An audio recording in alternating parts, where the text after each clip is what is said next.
ಬಳ್ಳಾರಿಯ ಸರ್ಕಾರಿ medical college ಏನಿದೆ ಅಲ್ಲಿ ನಡೆದಿರ್ತಕ್ಕಂಥ ದುರ್ಘಟನೆ, ಬ್ಲಾಕ್ ಲಿಸ್ಟ್ ಆಗಿರ್ತಕ್ಕಂಥ ಕಂಪನಿಯಿಂದ ಇವರು IV ಗ್ಲೂಕೋಸ್ ಅನ್ನ ಖರೀದಿ ಮಾಡಿ 7 ಜನ ಗರ್ಭಿಣಿಯರು ಪ್ರಾಣ ಕಳ್ಕೊಂಡಿದ್ದಾರೆ. ಈಗಾಗಲೇ ಮಗುನು ಕೂಡ ತೀರ್ಕೊಂಡಿದೆ. ಇಷ್ಟಾದ್ರೂ ಸಹ ಆರೋಗ್ಯ ಸಚಿವರು ಭೇಟಿಯನ್ನ ಕೊಡೋದಿಲ್ಲ. ದಿನೇಶ್ ಗುಂಡೂರಾವ್ ಅವರು,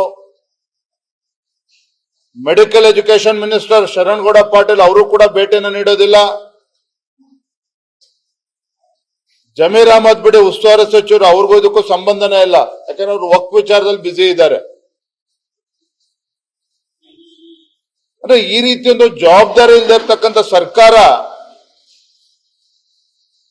ಇಷ್ಟೊಂದು ಅಮಾನವೀಯವಾಗಿ ನಡ್ಕೋಬಹುದಾ ಅಂತೇಳಿ ಜನ ಪ್ರಶ್ನೆ ಮಾಡ್ತಾ ಇದ್ದಾರೆ. ಜಗಜ್ಜಾಹೀರಾಗಿದೆ ಇವತ್ತು.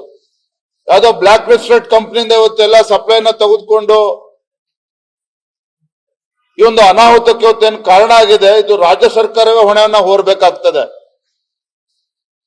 ನಾನು ಇವತ್ತು ರಾಜ್ಯ ಸರ್ಕಾರವನ್ನು ಒತ್ತಾಯ ಮಾಡ್ತೇನೆ,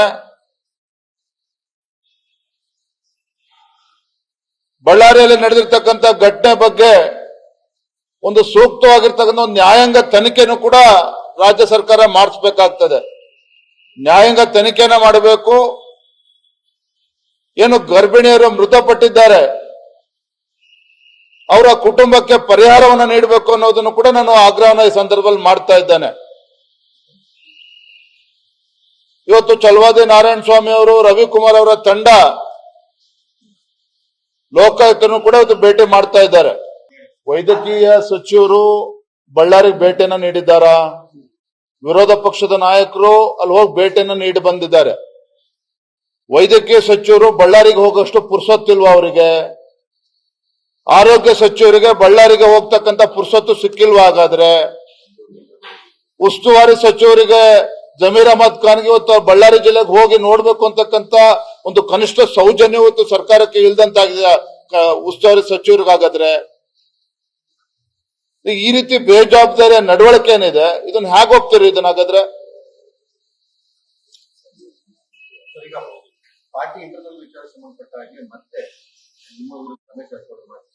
ನೋಡೋಣ, ನಾನು ಇದ್ರ ಬಗ್ಗೆ ದಿನ ಬೆಳಗಾದ ಇದ್ರ ಬಗ್ಗೆ ಮಾತನಾಡ್ತಕ್ಕಂಥ ಪರಿಸ್ಥಿತಿ ನಾನಿಲ್ಲ. ನನ್ನ ಮುಂದೆ ಇರ್ತಕ್ಕಂಥ ಆದ್ಯತೆಗಳು ಸಾಕಷ್ಟಿದೆ. ಈಗ ಹೇಳಿದ್ನಲ್ಲ, ಇವತ್ತು ರೈತರು ಸಂಕಷ್ಟದಲ್ಲಿದ್ದಾರೆ. ತೊಗರಿ ವಿಚಾರದಲ್ಲಿ ರೈತರು ಸಂಕಷ್ಟದಲ್ಲಿದ್ದಾರೆ. ಕಬ್ಬು ಬೆಳೆಗಾರರು ಕೂಡ ಸಂಕಷ್ಟವನ್ನು ಎದುರಿಸ್ತಾ ಇದ್ದಾರೆ. ಮತ್ತೊಂದು ಕಡೆ ಇವತ್ತು ಬಳ್ಳಾರಿಯಲ್ಲಿ ನಡೆದಿರ್ತಕ್ಕಂಥ ಘಟನೆ, 9ನೇ ತಾರೀಕಿಂದ ಅಧಿವೇಶನ ಪ್ರಾರಂಭ ಆಗ್ತಾ ಇದೆ. ಮಾಡೋದಕ್ಕೆ ಬೇಕಾದಷ್ಟು ಕೆಲಸಗಳಿದೆ. ದಿನ ಬೆಳಗಾದ್ರು ಯತ್ನಾಳ್ ಬಗ್ಗೆ ಮಾತನಾಡ್ತಕ್ಕಂಥ ಇದು ನನಗಿಲ್ಲ, ಖಂಡಿತ ಇಲ್ಲ. Thank you. ಅನೇಕ ವಿಚಾರಗಳಿದೆ ರೀ. ಉತ್ತರ ಕರ್ನಾಟಕಕ್ಕೆ ಏನ್ ಕೊಡುಗೆ ಕೊಟ್ಟಿದೆ ರಾಜ್ಯ ಸರ್ಕಾರ, ಎಲ್ಲವೂ ಕೂಡ ಚರ್ಚೆ ಮಾಡೋದಿದೆ, ಎಲ್ಲವನ್ನು ಕೂಡ ಚರ್ಚೆ ಮಾಡ್ತೇವೆ.